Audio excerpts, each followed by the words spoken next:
Hello दोस्तों, मेरे channel में आपका स्वागत है। आज की मूवी एक सीरियल किलर पर बेस्ड है जो अनजाने में एक अंडरवर्ल्ड डॉन से भिड़ गया और उसके बाद जो उसका हाल होता है वो हम इस वीडियो में जानेंगे। तो चलिए शुरू करते हैं आज की मूवी, जिसका नाम है the gangster, the cop, the devil. Movie की शुरुआत हाईवे को दिखाते हुए होती है जहां एक सीरियल किलर अपने शिकार का पीछा कर रहा था और वो एक सुनसान जगह पर उसकी कार को ठोक देता है, जिसके बाद वो इंसान अपनी कार से बाहर निकलता है। लेकिन वो आदमी इसे कुछ कहने की बजाय अपनी कार के हुए नुकसान की फोटोज खींचने लगता है ताकि वो इंश्योरेंस क्लेम कर सके। पर वो किलर इसे ऐसा करने से मना करता है और जब ये नहीं मानता तो वो इसे चाकू से स्टैब करके जान से मार देता है। अब सीन एक पुलिस ऑफिसर टेसुक पर शिफ्ट होता है जो कि वारदात वाली जगह पर जा रहा था, लेकिन रास्ते में ट्रैफिक जैम की वजह से इसके दिमाग की बैंड बजी हुई थी और तभी वो वहां पर एक जुए के अड्डे को देखता है और वो अपनी भड़ास निकालने के लिए वहां चला जाता है। और जब सिक्योरिटी उसे रोकने की और रिश्वत देने की कोशिश करती है तो वो उन्हें मारता हुआ अंदर घुस जाता है और वहां के कैशियर को इलीगल ट्रांजैक्शंस करने के लिए अरेस्ट कर लेता है और फिर उसी कैशियर की स्कूटर से ही क्राइम स्पॉट पर पहुंचता है। टेसुक की अब तक की हरकतों को देखकर वो एक पुलिस वाला कम और एक गुंडा ज्यादा लग रहा था और जब वो एक्सीडेंट हुई कार को देखता है तो उसे कार के बैक में व्हाइट पेंट का निशान दिखाई देता है जो कि एक्सीडेंट की वजह से लगा हुआ था। इसके बाद हम मूवी के थर्ड कैरेक्टर को देखते हैं जो है डोंगसू। डोंगसू एक अंडरवर्ल्ड डॉन है जो कि एक आदमी को एक पंचिंग बैग में डालकर बहुत बुरी तरह से मार रहा था। तभी उसके पास उसकी गैंग का एक आदमी आता है और उसे कहता है कि वो पुलिस वाला फिर से आ गया। असल में जिस जुए के अड्डे पर टेसुक गया था वो इसी डॉन का था। फिर डॉन टेसुक के सीनियर ऑफिसर को कॉल करता है और उसे काफी धमकाता है। वो उसे कहता है कि तुम मुझसे पैसे किस बात के लेते हो जब तुम अपने पुलिस वालों को भी संभाल नहीं सकते। जिसे सुनकर वो ऑफिसर टेसुक को कॉल करता है, लेकिन टेसुक उसका कॉल ही नहीं उठाता क्योंकि उसे अच्छी तरह से पता था कि उसका सीनियर एक करप्ट ऑफिसर है और वो जानता था कि वो उसे कॉल क्यों कर रहा है। इसके बाद ये डॉन एक दूसरी गैंग के लीडर सैंगडू से मिलने जाता है। सैंगडू उसके काम में टांग अड़ा रहा था, इसलिए डॉन उसे समझाता है कि वो सिर्फ अपने काम पर ध्यान दे और अपने इलाके तक ही सीमित रहे। लेकिन सैंगडू उसकी बात पर ध्यान नहीं देता और हंसने लगता है, जिसे देखकर डॉन के एक आदमी को गुस्सा आ जाता है और वो सैंगडू से कहता है कि वो अब तक इसलिए जिंदा है क्योंकि वो कभी उसके बॉस का दोस्त हुआ करता था। और सैंगडू का आदमी उसे चुप रहने के लिए कहता है और उन दोनों में झगड़ा हो जाता है, जिसे देखकर डॉन को गुस्सा आता है और वो पहले तो अपने ही आदमी के मुंह पर एक मुक्का मारता है और फिर दूसरी गैंग के आदमी का दांत निकालकर एक वाइन के गिलास में डाल देता है और कहता है कि तुम्हें पता होना चाहिए जब दो बड़े आपस में बात कर रहे होते हैं तो बच्चों को बीच में बोलना नहीं चाहिए। अब डॉन का ये रूप देखकर सैंगडू भी डर जाता है और डॉन उसे आखिरी बार समझाते हुए कहता है कि अगर तुमने इसके बाद भी मेरे काम में टांग अड़ाई तो मैं तुम्हें नहीं छोड़ूंगा। और फिर डॉन के कहने पर सैंगडू वो दांत वाली वाइन भी पी जाता है। दूसरी तरफ पुलिस को अभी हुए मर्डर के बारे में कोई सबूत या सुराग नहीं मिल रहा था, इसलिए वो लोग सिर्फ एक पर्स के गायब होने को वजह बनाकर इस केस को रोबरी केस बनाकर बंद कर रहे थे। लेकिन टेसुक इसे एक मर्डर केस बताता है और पिछले कुछ समय में हुए मर्डर्स की रिपोर्ट दिखाता है और कहता है कि इन सभी विक्टिम की बॉडी पर लगे घावों को देखकर पता चलता है कि सभी को एक ही चाकू से मारा गया है, मतलब ये किसी सीरियल किलर का काम है। पर उसका सीनियर इस बात को मानने से बिल्कुल मना कर देता है और उल्टा उसी पर भड़कने लगता है और कहता है कि वो जुए के अड्डे पर क्या करने गया था। एंड इवन वो यहाँ तक कह देता है कि टेसुक ये सब सिर्फ प्रमोशन पाने के लिए कर रहा है, जिससे टेसुक यहाँ पर काफी गुस्सा हो जाता है।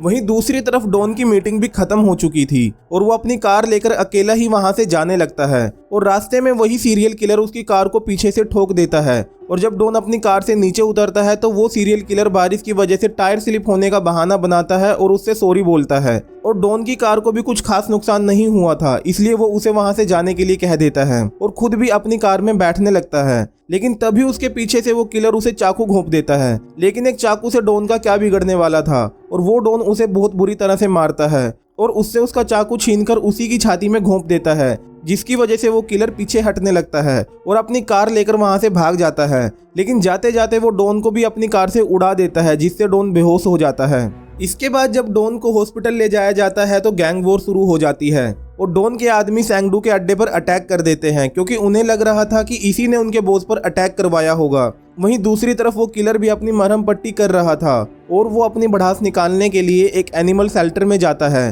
और वो एक डॉग को मारने ही वाला था, लेकिन तभी वहां पर शेल्टर का ओनर आ जाता है और वो इस किलर का शिकार बन जाता है। अब अगले दिन डॉन को होश आ जाता है और वो अपने आदमी को उस कार का नंबर देता है और उसे उस कार को ढूंढने के लिए कहता है। और तभी वहां पर पुलिस ऑफिसर टेसुक आता है और डॉन से अटैक के बारे में पूछने लगता है, लेकिन डॉन उसे कुछ नहीं बताता।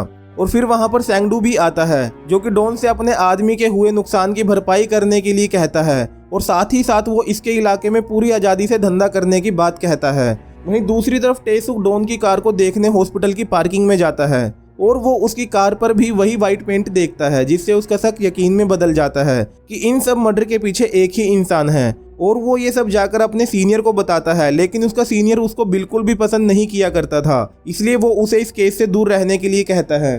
अब उसी रात वो किलर एक ट्रक ड्राइवर को अपना शिकार बनाता है और उसका ट्रक लेकर वहां से जाने लगता है। लेकिन तभी ट्रक ड्राइवर का साथी, जो अब तक ट्रक में ही सो रहा था, वो जाग जाता है और उन दोनों में चलते ट्रक में ही हाथापाई होने लगती है और वो किलर उसे भी मार देता है। लेकिन इस दौरान उसका चाकू रास्ते में कहीं गिर जाता है। वहीं दूसरी तरफ डॉन एक स्केच आर्टिस्ट को बुलाकर किलर का एक स्केच बनवाता है और अपने आदमियों को उस आदमी को ढूंढने के लिए कहता है। इसके बाद टेसुक डॉन की गैम्बलिंग वाले अड्डे पर रेड मारता है ताकि वो डॉन को अपना साथ देने के लिए ब्लैकमेल कर सके और वो डॉन को उसका साथ देने के लिए कन्विंस कर लेता है।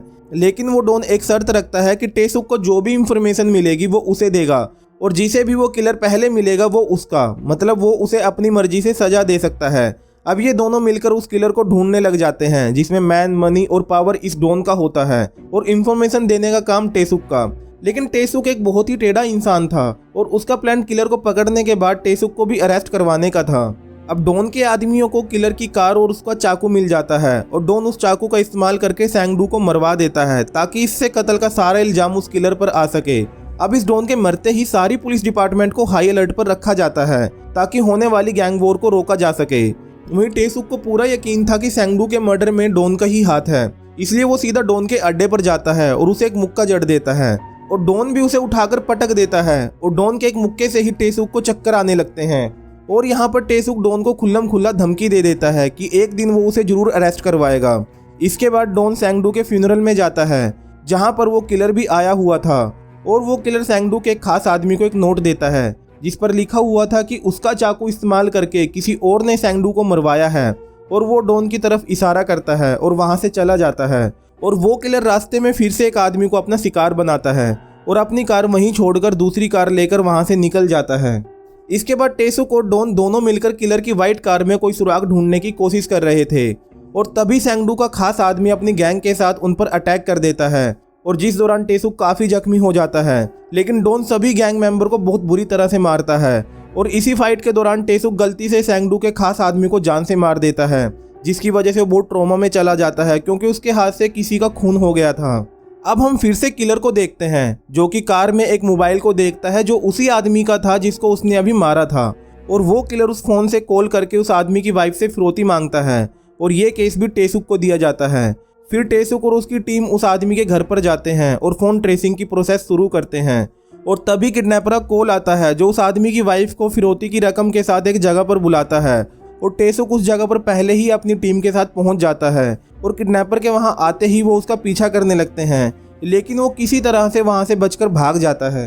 इसके बाद इन्वेस्टिगेशन के दौरान टेसुक को किडनैपर के घर का पता मिल जाता है और जब वो उसके घर पर जाता है तो वो किडनैपर घर पर नहीं था, लेकिन उसे वहां पर किडनैपर की एक फोटो मिलती है और ये फोटो उस स्केच से एकदम मैच करती है जिसे डॉन ने बनवाया था, जिसे देखते ही वो समझ जाता है कि किडनैपर और किलर एक ही आदमी हैं। इसके बाद टेसुक डॉन को इस बात की खबर देता है और फिर वो लोग मिलकर इस किलर की जन्म कुंडली निकाल लेते हैं और उसे शहर में हर जगह ढूंढना शुरू कर देते हैं। लेकिन कई दिनों तक ढूंढने के बाद भी वो किलर उन्हें कहीं नहीं मिलता। अब एक दिन डॉन रोड पर खड़ा हुआ टेसुक का वेट कर रहा था, तभी एक लड़की बरसात में भीगती हुई वहां पर आती है और डॉन उसे अपना छाता दे देता है और टेसुक उस लड़की को कहता है कि तुम्हें किसी स्ट्रेंजर से ऐसे कोई चीज नहीं लेनी चाहिए और तुम्हें पता है कि ये एक डॉन है, जिस पर वो लड़की उल्टा उसे कहती है कि मुझे तो तुम ही एक गुंडे लग रहे हो। और इसके बाद वो लड़की हंसते हुए एक बस में बैठ जाती है और हम देखते हैं कि वो किलर भी इसी बस में था। अब उसी रात जब ये लोग खाना खा रहे थे तो ये टीवी पर एक खबर को देखते हैं जिसमें एक लड़की का कत्ल हो गया था और ये वही लड़की थी जिसे डॉन ने अपना छाता दिया था, जिससे ये लोग समझ जाते हैं कि किलर उनके इलाके में ही कहीं आसपास है। इसलिए वो इस इलाके के सभी होटल्स को चेक करते हैं और उन्हें एक होटल मिल जाता है जिसमें वो किलर छुपा हुआ था, लेकिन अभी वो अपने रूम पर नहीं था। इसलिए डॉन अपने आदमियों को उस होटल के आसपास फैला देता है ताकि वो बचकर भाग ना पाए। इसके बाद जब किलर वहां पर आता है तो वो गलियों में इतने सन्नाटे को देखकर समझ जाता है कि यहाँ पर जरूर कोई गड़बड़ है, इसलिए वो अपनी कार को धीरे धीरे आगे बढ़ाने लगता है और जैसे ही वो इन लोगों को देखता है वो अपनी कार लेकर वहां से भागने लगता है। लेकिन ये लोग भी कहाँ मानने वाले थे, ये भी उसका पीछा करने लगते हैं और बहुत देर उसका पीछा करने के बाद वो उसकी कार का एक एक्सीडेंट करवा देते हैं। लेकिन वो किलर अपनी कार से निकलकर भागने लगता है और ये लोग उसका पीछा करते हैं और अलग अलग रोड पर उसे ढूंढने लगते हैं। अब वो किलर डॉन के एक खास आदमी को अकेला पाकर उसे जान से मार देता है और मरने से पहले वो आदमी इशारा करके डॉन को किलर की छुपने वाली जगह बता देता है और कुछ देर बाद डॉन को वो किलर मिल जाता है और फिर डॉन उस किलर को इतना मारता है कि उसके चेहरे को बिगाड़ देता है और फिर उसे घसीटते हुए अपने अड्डे पर ले जाता है ताकि उसकी जमकर खातिरदारी कर सके। फिर डॉन टेसुक को भी बता देता है कि उसने उस किलर को ढूंढ लिया, इसलिए अब वो उसका शिकार है। लेकिन टेसुक उस किलर को कानून के हवाले करना चाहता था, इसलिए वो डॉन के फ़ोन की लोकेशन को ट्रेस करके सीधा उसके अड्डे पर जाने लगता है, जहां पर डॉन उस किलर पर अपनी सारी भड़ास निकालता है और मार मार कर उसके चेहरे का फालूदा बना देता है। लेकिन जब वो उसे जान से मारने वाला ही था तभी टेसुक अपनी गाड़ी लेकर बिल्डिंग के अंदर ही घुस जाता है और डॉन को अपनी गाड़ी से उड़ा देता है, जिससे डॉन बेहोश हो जाता है। इसके बाद टेसुक किलर को अरेस्ट कर लेता है और उसे कोर्ट में पेश करता है। लेकिन किलर के खिलाफ कोई ठोस सबूत नहीं था, जिसकी वजह से वो रिहा होने ही वाला था। लेकिन तभी कोर्ट में डॉन की एंट्री होती है, जो कि इस किलर के खिलाफ गवाही देने आया था। बट वेट, वो ऐसा क्यों कर रहा था? क्योंकि ऐसा करने से तो वो खुद भी फंस जाएगा। और कहानी यहाँ पर एक रात पीछे शिफ्ट होती है, जहाँ पर टेसुक डॉन को किलर के खिलाफ गवाही देने के लिए कहता है। लेकिन डॉन उसकी जमकर धुलाई करता है क्योंकि उसने उसको धोखा दिया था। और तभी टेसुक डॉन को एक रिकॉर्डिंग सुनाकर ब्लैकमेल करता है, जिसमें डॉन ये कबूल कर रहा था कि उसने ही सेंगडू को मरवाया है। अब डॉन उसका साथ देने के लिए एक कंडीशन रखता है, जो कि आपको थोड़ी देर में पता चलेगी। खैर, अब डॉन की गवाही के बाद किलर को उम्र कैद की सजा होती है और साथ ही साथ डॉन को भी अरेस्ट कर लिया जाता है फॉर मैनी पेंडिंग केसेस। कुछ दिनों के बाद डॉन को उसी जेल में शिफ्ट करवाया जाता है जिसमें किलर को रखा गया था। और यही थी डॉन की गवाही देने की कंडीशन कि अगर उसे जेल भेजा गया तो उसे भी उसी जेल में रखना होगा जिसमें उस किलर को रखा गया है, ताकि वो उसकी अच्छे से खातिरदारी कर सके। और जब वो नहा रहा होता है तो डॉन वहाँ पर एंटर करता है और किलर को देखकर मुस्कुराने लगता है, जिसे देखकर हम अंदाज़ा लगा सकते हैं कि डॉन ने उसके साथ क्या क्या किया होगा। और इसी के साथ ये मूवी यहीं पर ख़त्म हो जाती है। तो दोस्तों, ये थी the cop the gangster the devil movie की कहानी। उम्मीद करता हूँ आपको पसंद आई होगी।